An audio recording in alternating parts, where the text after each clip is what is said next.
After yesterday's red hot CPI report, which wasn't really all that red hot, that's pretty much all anybody wants to talk about. Inflation, therefore rate hikes, end of story. Yet the yield curve in particular, still heavily inverted. Why? Well, the standard answer is rate hikes, right? The Fed is going to crush the economy, and the yield curve, the Treasury market is reflecting the fact that the Fed's going to hike rates and crush the economy. But is that what's really going on here, or is there some other concerns in that marketplace? In other words, the details behind the CPI, when you get past the core inflation rate, owner's equity, rent, and all that other stuff, kind of suggested real softening already in the economy.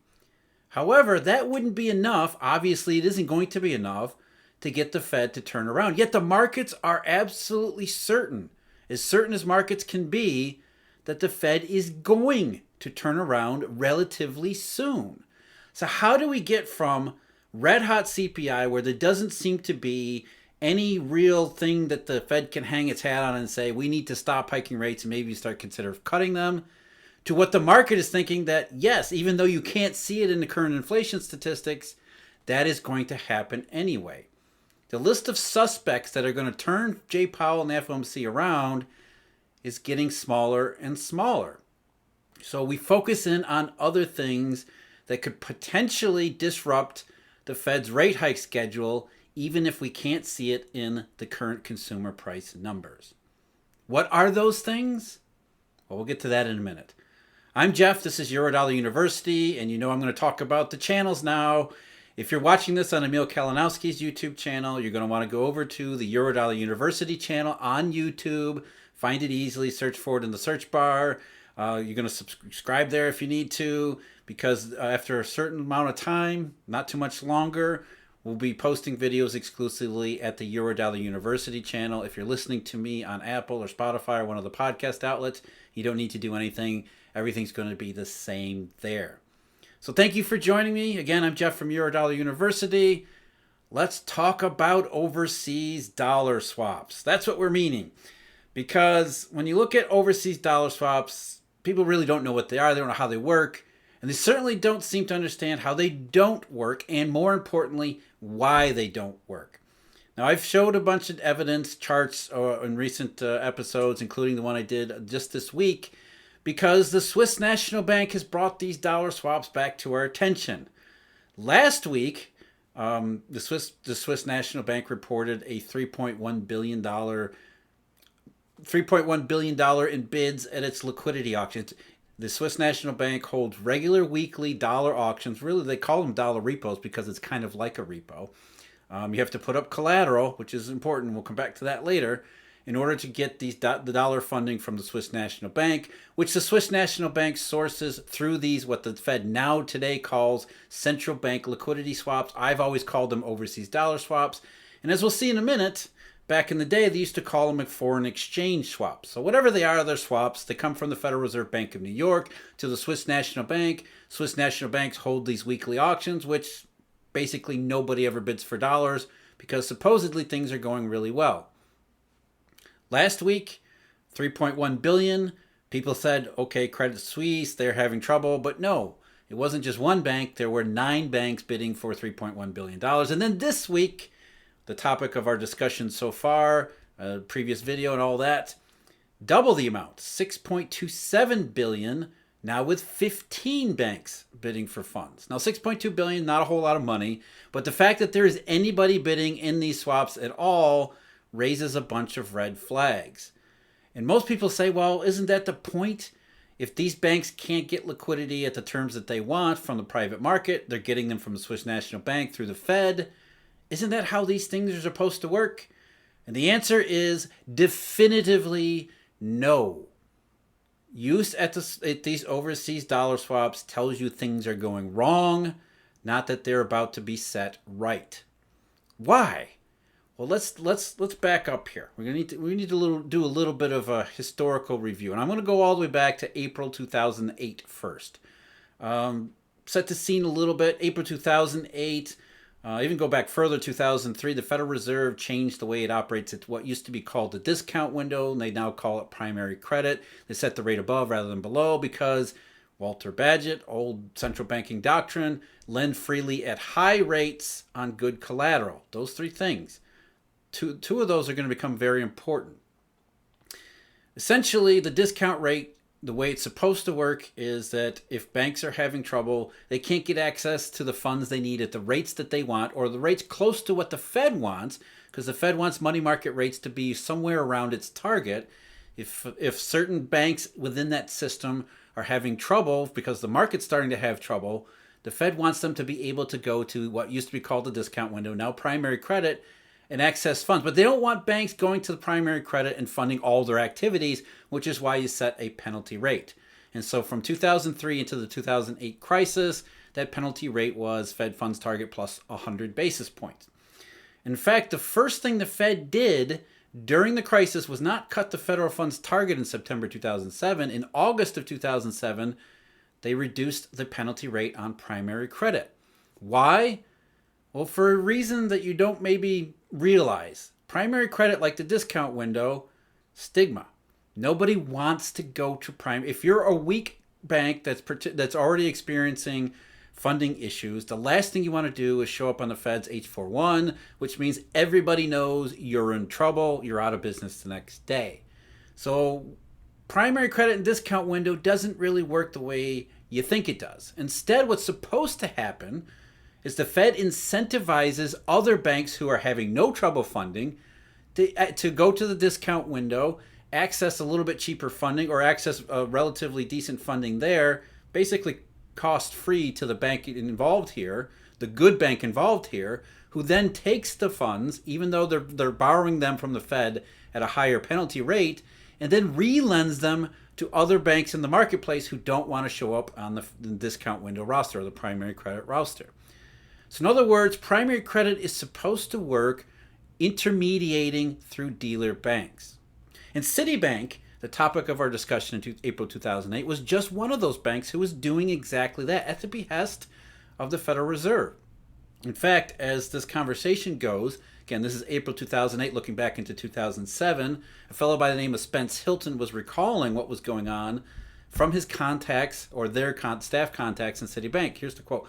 Coming back to one of the other questions that Don had about what we were hearing about stigma for some of the banks, one of our better contacts, Citibank, as Jim mentioned, used to do a lot of arbitraging in using the discount window, the primary credit facility. On occasion, after they borrowed to re-lend in the market at a higher rate last year or so ago, they would call us in the morning to let us know how it was they were helping us out with the funds rate. So the discount window works not from the Fed to the troubled banks, but from the Fed to good banks like Citigroup to the troubled banks. They're essentially offering what is an arbitrage opportunity for good banks to arbitrage spreads between bad banks and the Fed. And Citigroup was only too happy to do it for a time. As Mr. Hilton, Spence Hilton said immediately after that passage, he said, that has pretty much stopped cold. So Citigroup was arbitraging these spreads where bad banks or weaker banks were having trouble getting funds in the market. They were at least able to transact through Citi, who was sourcing this relending business at the Fed's primary credit. Citigroup said, you know what, we don't want to do this anymore because now our name is showing up on the primary credit list, and that's starting to cause problems for us too. But that wasn't the only problem. Citigroup was not solely afraid of the stigma using the discount window. There were other issues too that we also discussed in April of 2008, including how there seemed to be almost two money markets in New York. In New York, in the morning, the federal funds market would open, as they said, what did they call it? The federal funds market would open firm. That's used firm versus soft. And what that meant was rates in federal funds were unusually atypically high in the morning when federal funds opened, and then they would soften throughout the rest of the day. And the reason they would open high is because money rates in offshore markets, like money rates like LIBOR, were exceptionally high, firm, whatever they want to call it. So you had almost this bifurcation in New York money markets where European banks who normally conducted their business back and forth between Europe and New York would be paying higher rates in the morning, and then as the European banks drifted off for the evenings and into beyond the nighttime beyond, exclusively American banks would then be transacting in federal funds at much softer rates, where there was almost too much money. Not enough in the morning, too much in the afternoon. And so you had high rates, firm rates in the morning, soft rates in the afternoon. And what was the effective federal funds rate? It reflected the latter and not the former. Now, what was supposed to happen at this time? Exactly the same thing that is supposed to happen at the discount window. There should have been dealer banks intraday intermediating what was supposed to be another arbitrage opportunity.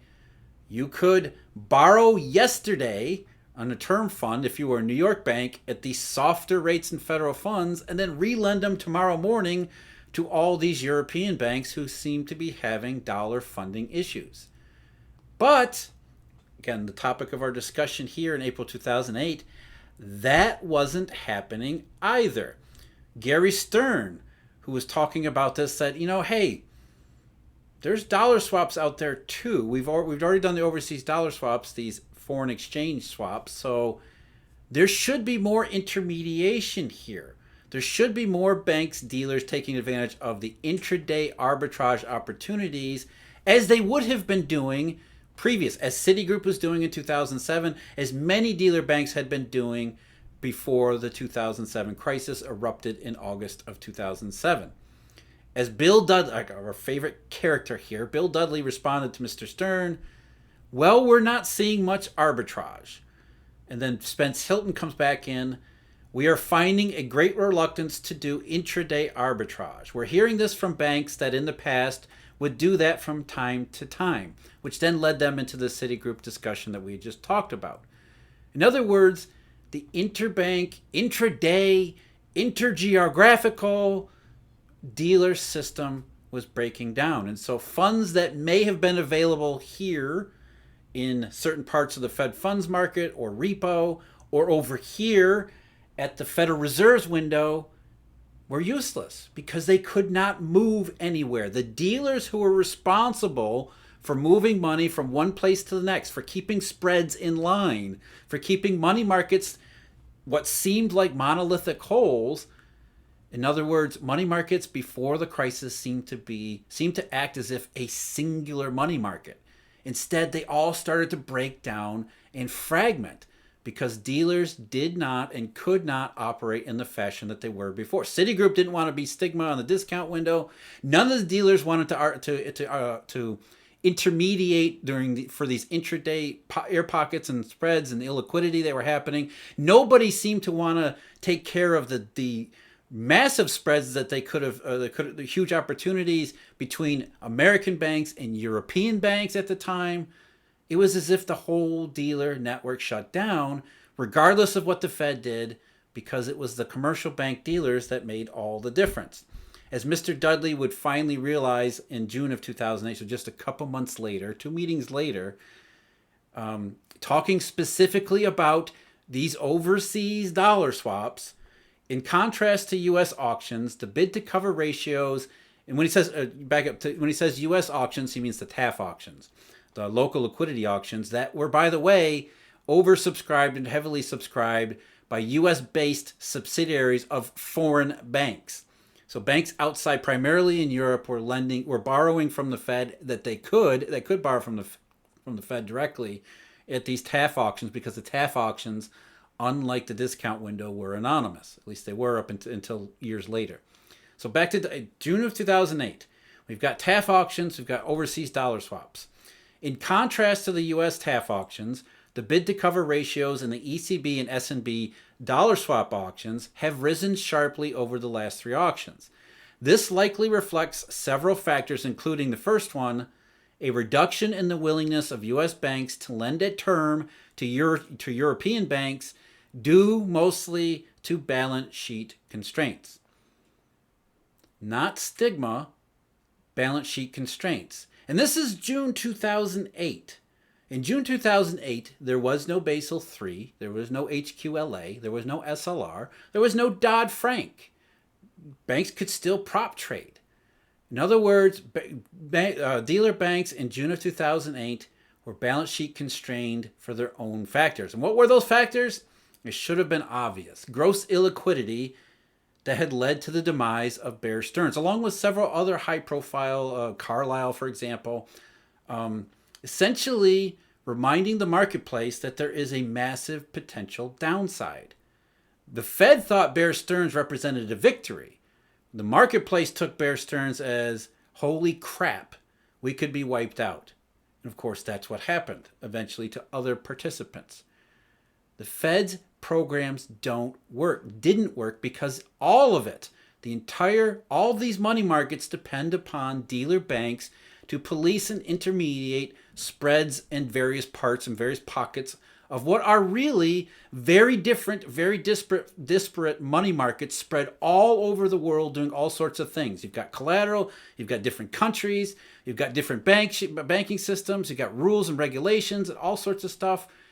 Essentially requires balance sheets capacity to be able to do all these things. So the Fed offers funds at the discount window. The Fed offers funds through foreign exchange swaps. But unless there are dealers in between to intermediate, it's really an isolated case of not really offering money to the entire marketplace that might need it. So who is bidding for these funds at these overseas dollar swaps? Essentially what happens is, as illiquidity starts, as money markets become more difficult, less reasonable, less flexible, some of the weaker quality borrowers find that they're being charged more and more and higher premiums. Even though that might not be reflected in the overall interest rate, the effective federal funds rate, for example, or repo rates either, they look for alternatives. And the first alternative they're going to look for is the dealer bank, right? If Citigroup was able to relend or was willing to relend, it's probably the path of least resistance. Where Citigroup gets its funds doesn't really matter, whether it's the primary credit window, whether it's a Citigroup foreign subsidiary bidding for liquidity at one of these overseas dollar swaps. We still require these dealer banks to stand in between and intermediate. Now, some of these weaker borrowers might be lucky, I guess that's the word, and able to directly access something like the overseas dollar swaps at, say, the Swiss National Bank. However, the Swiss National Bank isn't so easy either. There's no unsecured lending here.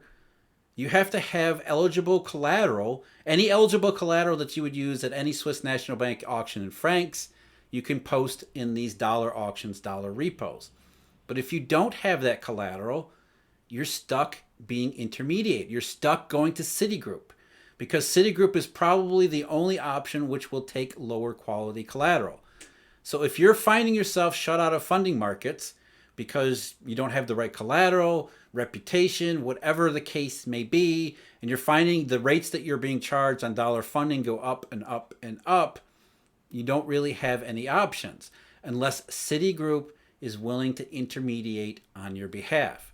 And I don't just mean Citigroup, but Citigroup as the avatar for all the rest of the dealers. So if more and more funding participants that have lower quality collateral aren't going to be able to find funding anywhere.